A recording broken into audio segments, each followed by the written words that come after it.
To make a complicated story short, he ran into New Age ideologues who made insipid claims about black and white magic embedded in the grammar of this language.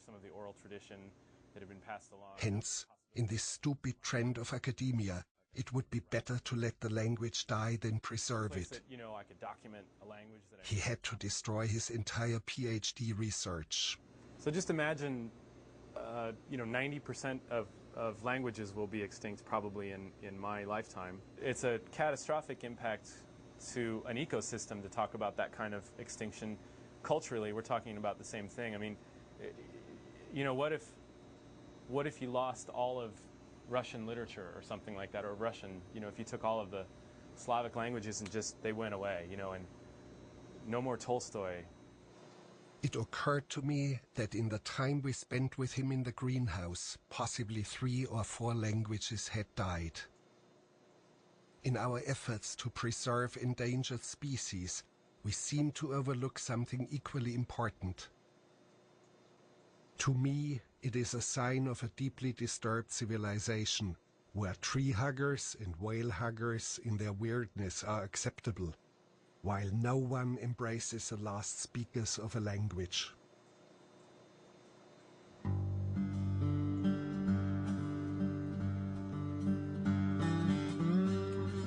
McMurdo is full of characters like our linguist.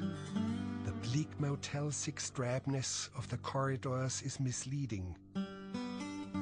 Behind every door, there's someone with a special story to tell. Back in the 80s, I took a garbage truck across Africa from London to Nairobi. And that was a trip, 4 months in a garbage truck.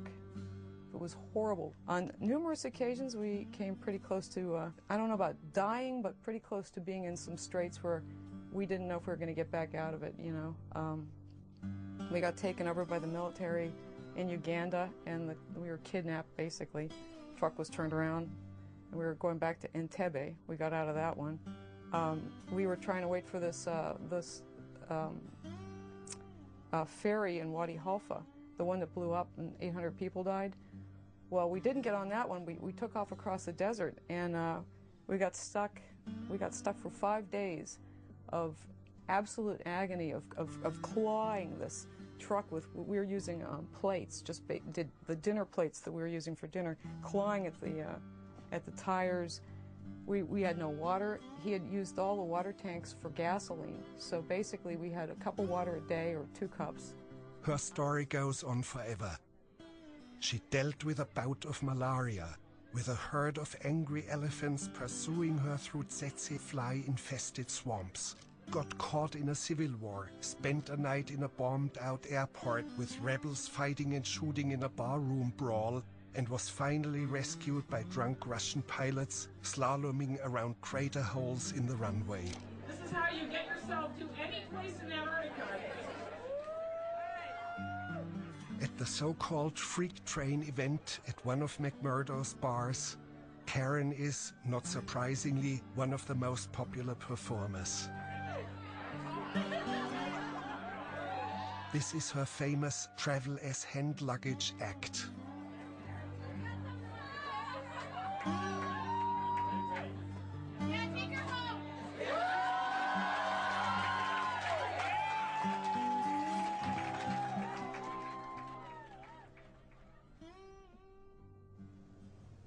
Out of another one.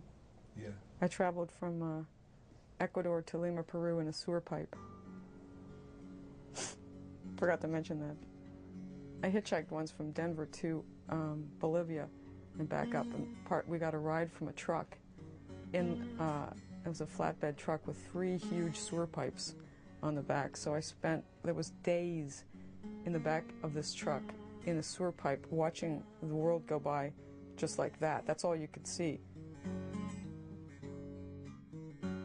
Travel for those who have been deprived of freedom means even more. These are the ones you find in Antarctica. Libor Sicha works as a utility mechanic. He lived like a prisoner behind the Iron Curtain. You escaped, and how big a drama was that? was a drama, but The tragic events surrounding his escape haunt him to this day. if we can.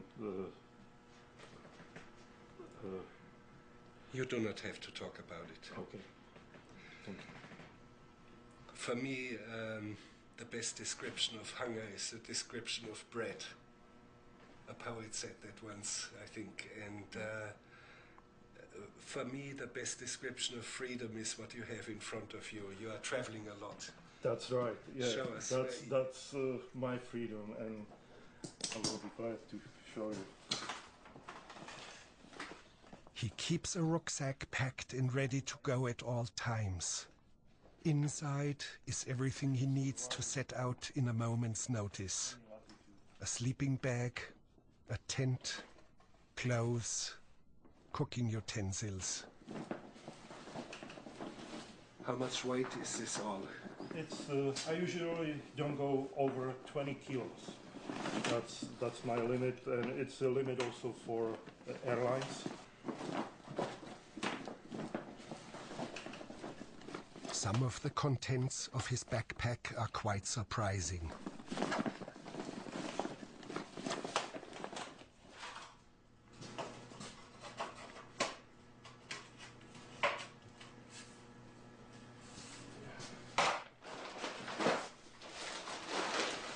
That's about the size of the raft. How quickly can you leave? Oh, I am always ready.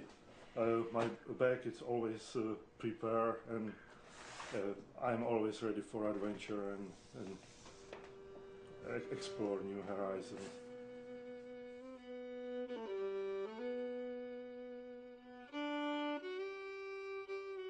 Back in the days of Amundsen, Scott and Shackleton, scientific exploration of Antarctica began, and this opening of the unknown continent is their great achievement. But one thing about the early explorers does not feel right. The obsession to be the first one to set his foot on the South Pole. It was for personal fame and the glory of the British Empire. This is Shackleton's original hut, preserved unchanged for 100 years.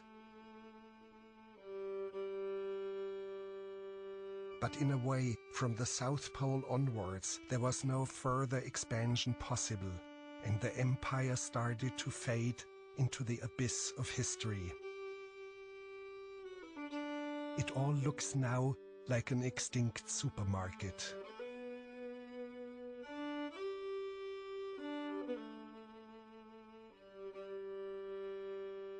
On a cultural level, it meant the end of adventure. Exposing the last unknown spots of this earth was irreversible, but it feels sad that the South Pole or Mount Everest were not left in peace in their dignity.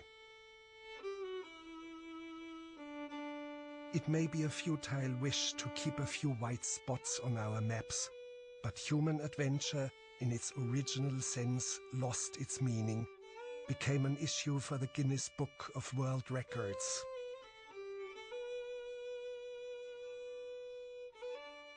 Scott and Amundsen were clearly early protagonists, and from there on it degenerated into absurd quests.